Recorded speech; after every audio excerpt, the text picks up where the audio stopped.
Olá, boa noite, a paz a todos, chegando para a leitura de um versículo da Palavra de Deus, na primeira epístola universal do apóstolo João, capítulo 1, versículo de número 9. Assim está escrito: se confessarmos os nossos pecados, Ele é fiel e justo para nos perdoar os pecados e nos purificar de toda a injustiça.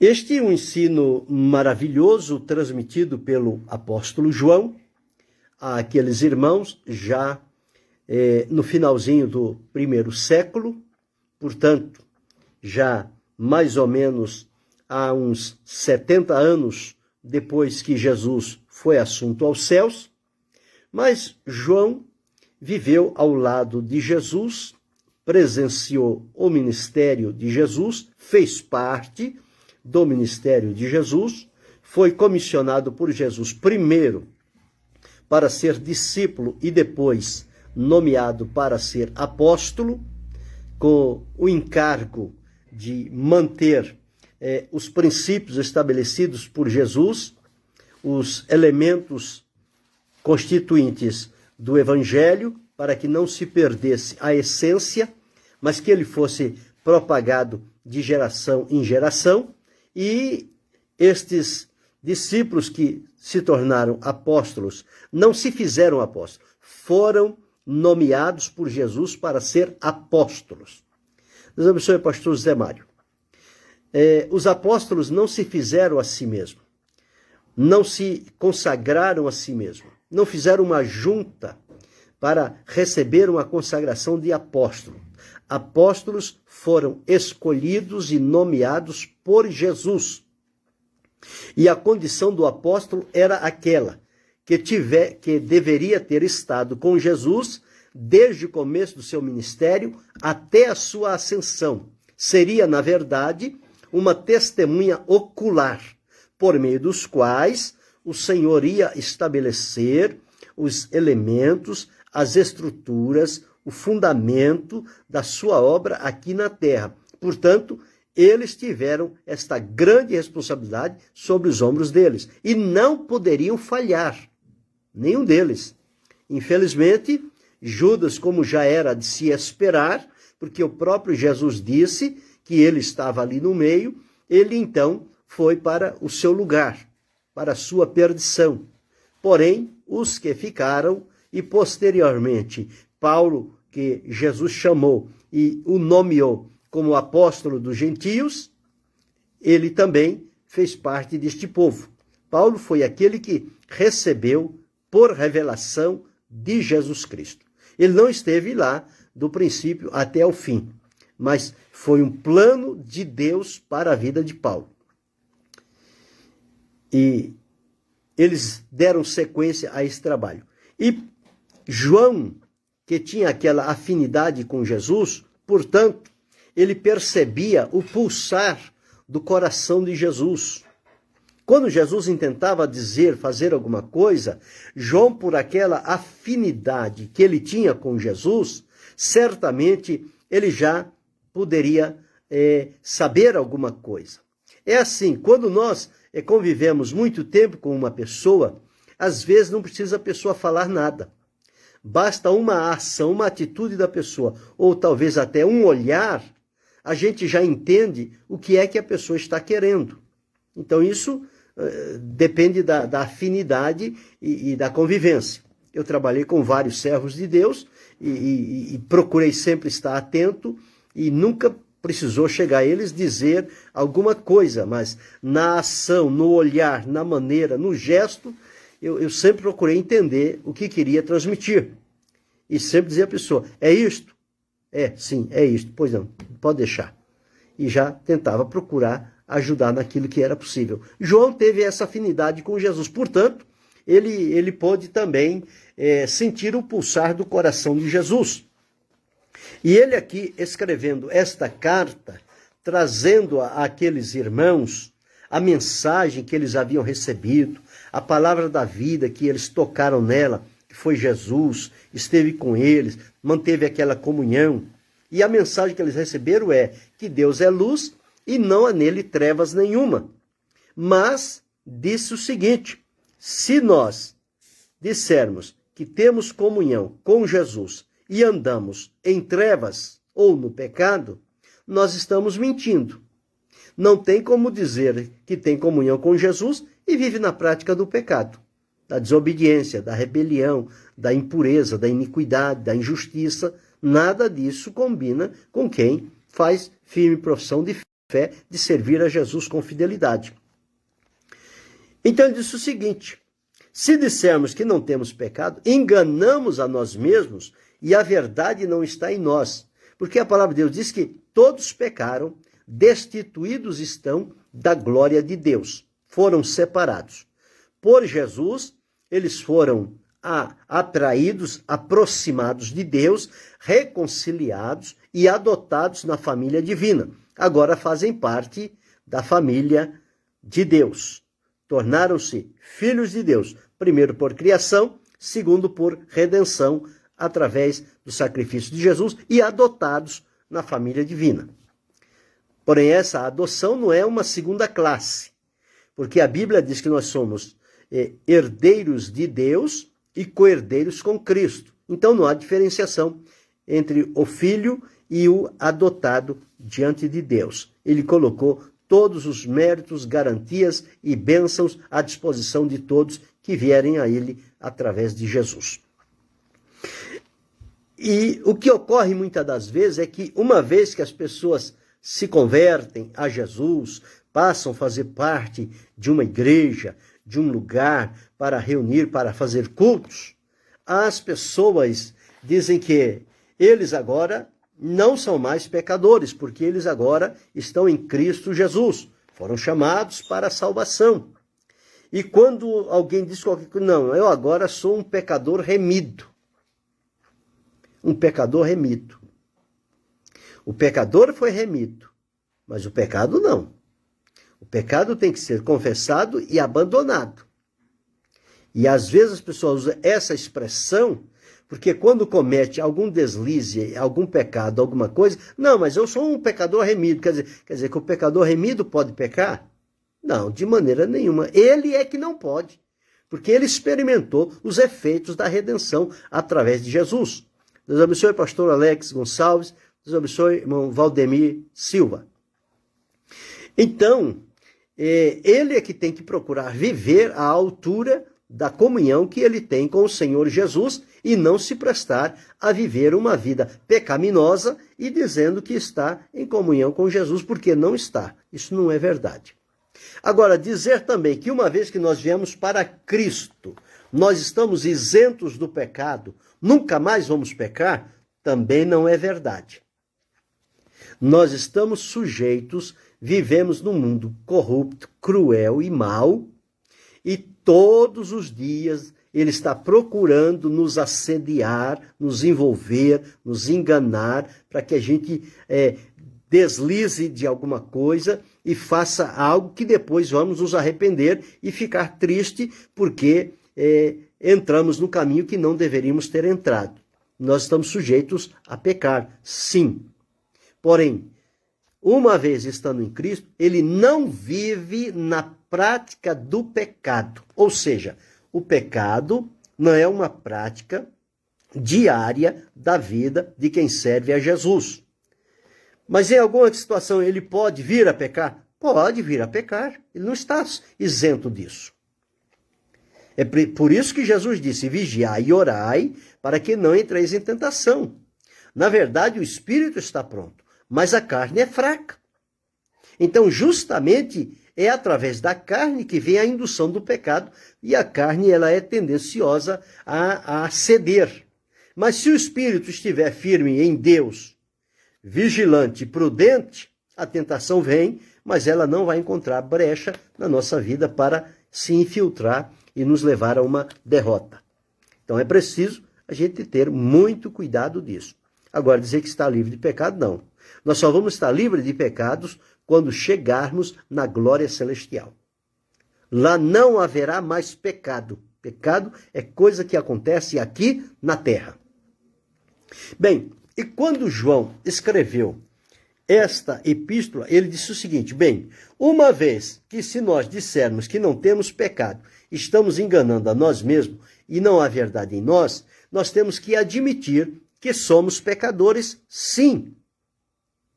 Mas que ao observar e perceber que falhamos aonde não deveríamos falhar, não é justificar o nosso erro ou o nosso pecado.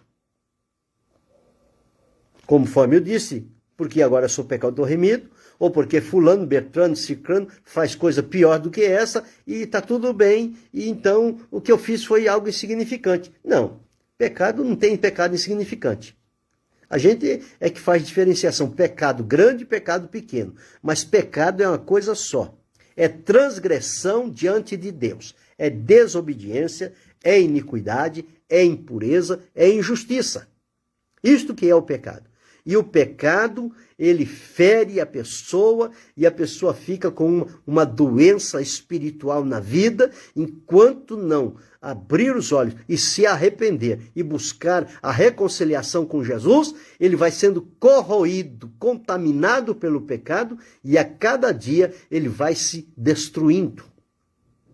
Deus abençoe John Sedovic. E quando João escreve então isso, uma vez que consentimos que nós pecamos, não é hábito, não é prática, mas pode acontecer. Não é se entregar ao pecado, é ser surpreendido. É quando alguém for surpreendido. Se eu sei que uma coisa é pecado, eu não vou entrar naquela prática, não vou chegar naquele momento, porque aquilo ali eu estou me oferecendo para aquele tipo de coisas. Agora, se alguém for surpreendido, uma coisa que você está caminhando, não espera, não está cogitando e acontece de momento. Então aí sim, você tem que reconhecer isto diante de Deus, que fez o que não deveria fazer, falou o que não deveria falar, então você precisa agora corrigir-se diante do Senhor. E veja o que João deixou escrito. Ele disse, olha, se confessarmos, então precisa confessar. Porque o pecado só é perdoado quando há confissão. Enquanto não houver confissão, não há perdão. O perdão está condicionado à confissão e ao abandono da prática do pecado. Então, se não há confissão, se não há abandono do pecado, não tem como existir perdão. Mas uma vez que tomou consciência do pecado cometido, ele vai gerar o arrependimento. O arrependimento vai promover uma tristeza. E essa tristeza vai nos levar à confissão em Cristo Jesus. Vamos confessar diante dele.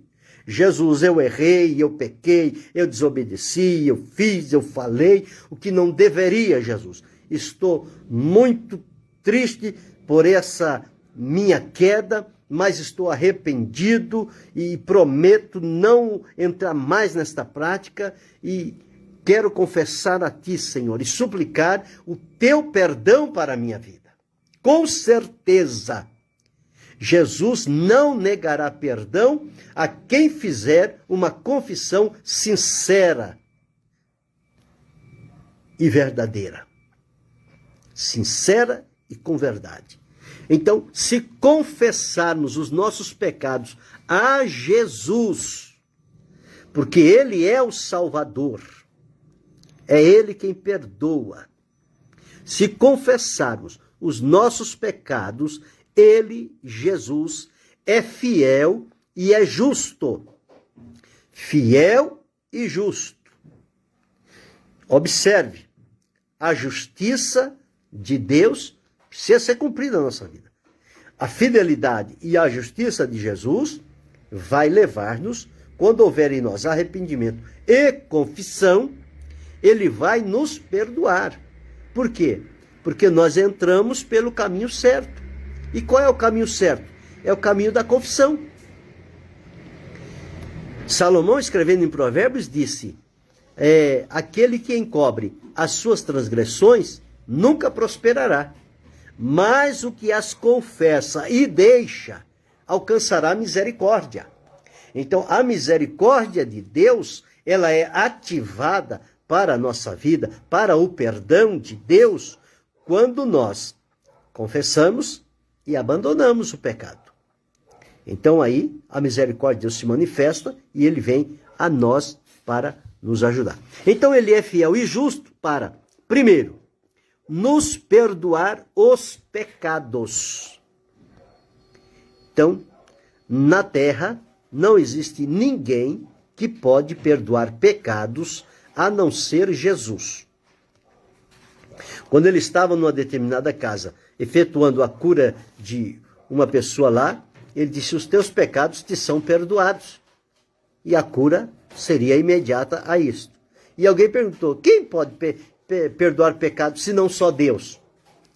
E ele disse: para que saibais que o Filho do Homem tem na terra, então essa questão de pecado é na terra, tem na terra poder para perdoar aos pecados, disse ao homem: levanta e anda. O homem levantou, andou e foi embora. Provando que Jesus, com ele está o poder para perdoar pecados. Então ele é justo, fiel e justo para nos perdoar os pecados que foram confessados a Jesus. Jesus, tu sabe quantos pecados eu já cometi e eu quero perdão por todos eles. O pecado você cometeu um a um. Por que o perdão você quer de baseada? Você precisa confessá-los um a um. Um a um, Senhor, eu fiz isso, eu menti, eu enganei, eu usurpei, e fui imoral, fui indecente. Tudo isso tem que se dizer. Para quê? Para que, em havendo o perdão, não fique nenhum resquício na nossa mente, porque o adversário, ele é astuto. Ele pode usar alguma coisa e dizer: você confessou, mas não confessou tudo. Você falou, mas não falou tudo.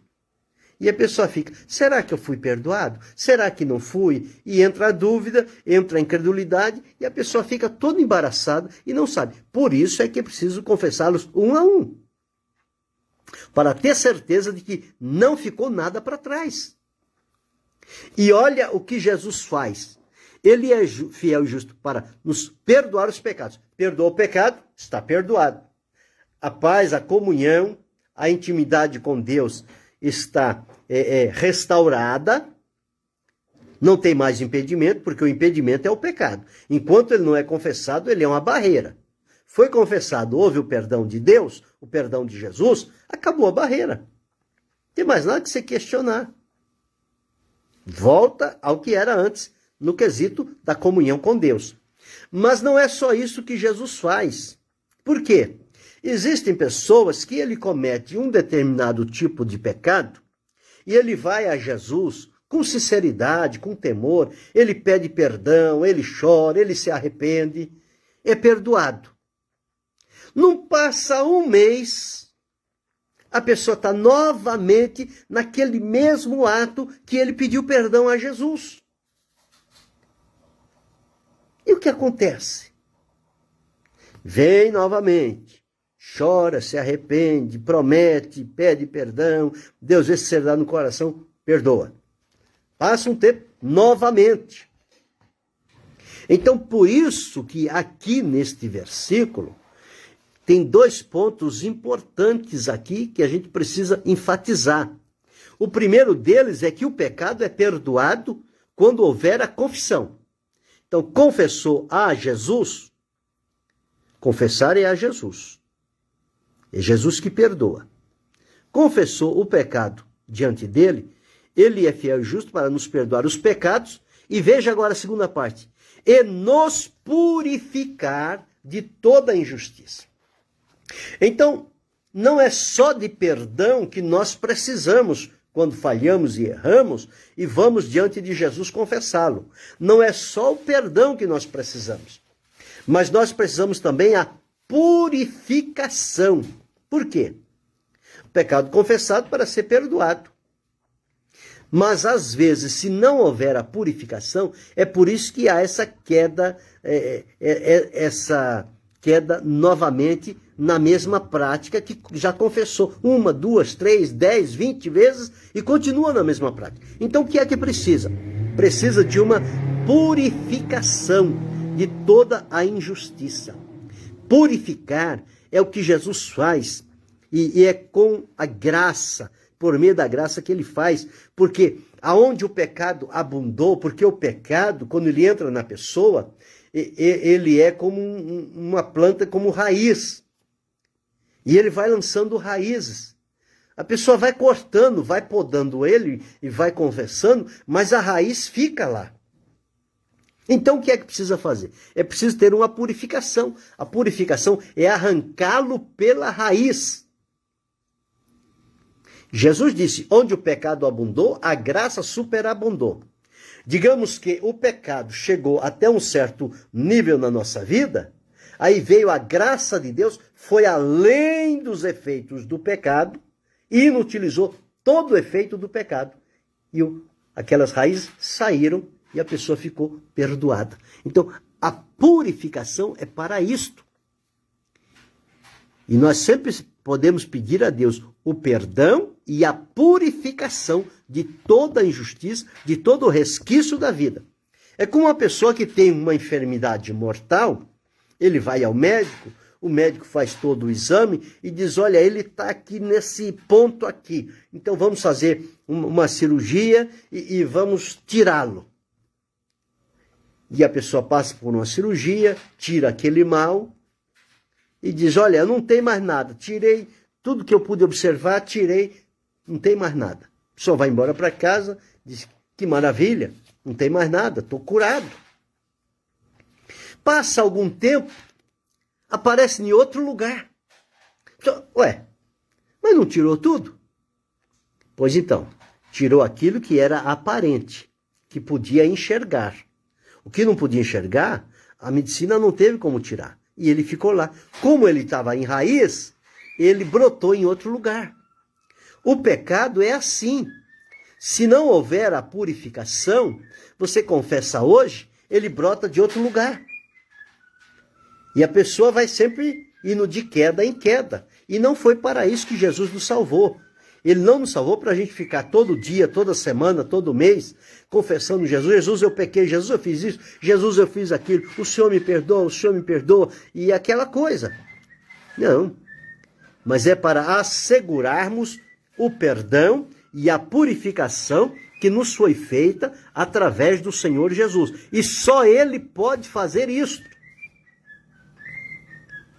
Não é o pastor, não é o bispo, não é o apóstolo, não é nenhum ser humano na face da terra.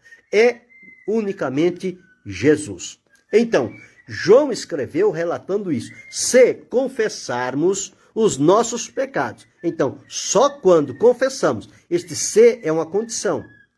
Portanto, se não confessarmos o pecado, não haverá perdão, não haverá purificação. E esse negócio de silenciar o pecado e escondê-lo, porque com o passar do tempo, o tempo vai apagar aquele pecado, o tempo vai anular aquela culpa na vida da pessoa, isso é mentira. É estratégia de Satanás, para enganar as pessoas e mantê-las seduzidas pelo pecado. Pecado tem que ser confessado e abandonado. Não pode ser acalentado. Ele é cruel, ele é o câncer na vida de comunhão com Deus. E se não houver purificação, ele vai brotar em outro lugar. Deus abençoe a irmã Carla de Aguiar Tomboli. Então, é muito importante que a gente aprenda isso. Na confissão nós precisamos do perdão, mas precisamos também da purificação.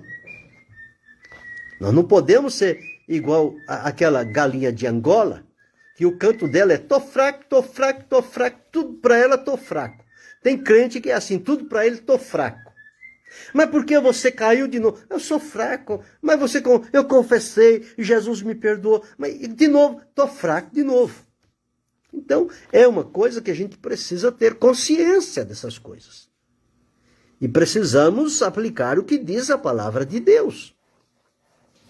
E quando eu digo de confessar confessar um a um, é justamente para não surgir nenhuma dúvida na mente, e eu deixar dizer, você confessou esse, mas aquele não.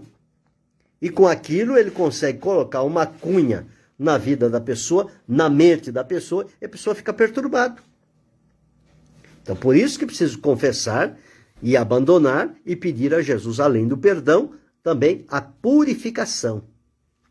E a purificação é feita pelo sangue de Jesus. Ele precisa passar sobre a nossa vida e tirar de nós toda a impureza, todo o resquício do pecado. Não pode ficar nada em nós. Nós precisamos ser libertos completamente de todo e qualquer poder do pecado na nossa vida. Deus abençoe, Késia Araújo. Então, é preciso confessar. Conta-se que numa certa ocasião, o Martinho Lutero, quando estava para se apresentar lá para o seu julgamento, diz que o diabo apareceu diante dele e falou, você agora está dando um aí de justo, de pregoeiro da santidade, mas eu tenho aqui a lista dos seus pecados. E disse que começou a relatar para ele, você fez isso, e outra lista, isso, e terminou, não, tem mais, você fez isso. E agora, como é que você quer dizer que você está justificado se você cometeu tudo isso? Ele disse, na verdade, eu cometi tudo isso, e pode ser que tenha cometido até mais coisas do que essa.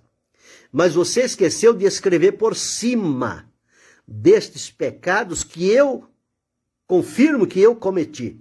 Mas escreva por cima. O sangue de Jesus Cristo, seu Filho, nos purifica de todo pecado. Portanto, eu estou perdoado e purificado de todos os pecados que cometi quando os confessei a Jesus e os abandonei. Portanto, não há mais nenhum pecado que possa me prender no passado. Essa deve ser a atitude do cristão dos dias atuais, a minha atitude, a sua, a nossa. Por isso, cometendo uma falha, corra aos pés de Jesus, confesse, abandone, suplique o perdão, suplique a purificação, volte a servi-lo com mais intensidade, com alegria, com dedicação, com propósito, com vigilância, com prudência. E você vai crescer espiritualmente na sua comunhão com o Senhor. E não vai ficar preso a este tipo de indução do adversário, porque ele usa estas coisas para manter as pessoas presas sobre o poderio dele. E nós não podemos ficar presos debaixo do poderio dele, porque Jesus nos libertou. E somos libertos. Agora, por que é que nós pecamos? Porque nós ainda trazemos o corpo do pecado. Nós já fomos libertos da condenação do pecado. Não existe mais condenação para nós. Jesus tirou. A cada dia nós precisamos de separação, santificação, para vencer o poder do pecado. Porque o pecado procura nos assediar a todo dia, a todo instante. O escritor aos Hebreus disse, deixando o pecado, deixando todo o embaraço e o pecado que tão de perto nos rodeia, corramos com paciência a carreira que nos está proposta, olhando para Jesus, autor e consumador da fé, o qual pelo gozo que lhe estava proposto, suportou a cruz, desprezando a afronta e assentou-se à destra do trono de Deus. Então, por meio da santificação, da separação, a consagração da nossa vida a Deus, nós mantemos o poder do pecado subjugado. E o Espírito de Deus tem liberdade para atuar na nossa vida. Mas no dia do nosso encontro com Jesus, nós vamos deixar este corpo de pecado e receber de Jesus um corpo imortal, incorruptível, santo, glorioso, semelhante ao de Jesus, onde o pecado não terá nenhuma oportunidade naquele corpo de glória. Mas enquanto nós estivermos aqui na terra, tem esse atrativo para o corpo humano e pela mente humana também. Se nos deixarmos levar pelos pensamentos, isto pode nos enlaçar. Deus abençoe, pastor Casimiro Castilho. Então, por isso que João escreveu, se confessarmos os nossos pecados, ele é fiel para nos perdoar os pecados e nos purificar de toda a injustiça. Então, são dois aspectos. Dois para se chegar a Jesus e dois para receber de Jesus. Quais são os dois para chegar a Jesus? É arrepender e confessar. Arrependeu-se, confessou, fez o seu caminho. Da parte de Jesus, ele vai perdoar o pecado e ele vai nos purificar de toda a injustiça. Então aí está o ciclo completo. Desde o arrependimento, que leva para a confissão, até o final, que é a purificação da injustiça. E aí, então, nós estamos diante da presença do Senhor, sem nenhuma sombra, sem nenhuma mancha, sem nenhuma dúvida, com todo o acesso restaurado pela comunhão diante da presença do Senhor nosso Deus, para seguirmos adiante, servindo, adorando e glorificando o nome do Senhor. Que possamos aprender esta importante lição. Não negar os pecados, mas também não minimizá-los. Não, isso aí é um pecadinho, isso aí Deus nem leva em conta. Deus leva em conta sim. Não tem pecado e pecadinho. Pecado é pecado. Fez, tem que se arrepender, precisa confessar a Jesus, Jesus vai perdoar e Jesus vai purificar. Então, este é o ciclo completo que precisamos fazer. E muitas das vezes as pessoas se embaraçam por aquelas coisas que elas julgam pequeninas, insignificantes. Porque se é uma coisa que no conceito humano é grande, ele logo corre para os pés de Jesus para pedir perdão. Mas se é uma coisinha mínima que a pessoa considera insignificante, ele nem vai confessar. E é justamente ali que a alma dele se prende. E ele fica atrapalhado e nunca se firma na presença de Jesus. E nós somos chamados para viver a totalidade da vida cristã. E para isso não pode ter o peso do pecado sobre a nossa vida. Temos que estar limpo, perdoado e purificado. E na vida, na condição de santificados em Cristo Jesus nosso Senhor. Assegurando a salvação e a vida eterna que Ele nos prometeu. Grave isto. Entre por este caminho. Se você está hoje vivendo na prática do pecado e dizendo que é servo de Deus, você está enganando a si mesmo. Arrependa-te hoje do teu pecado. Confessa a Jesus. Entra pelo caminho. E Jesus vai te abençoar e te renovar. Pensa sobre isto. Querendo Deus, amanhã retornaremos.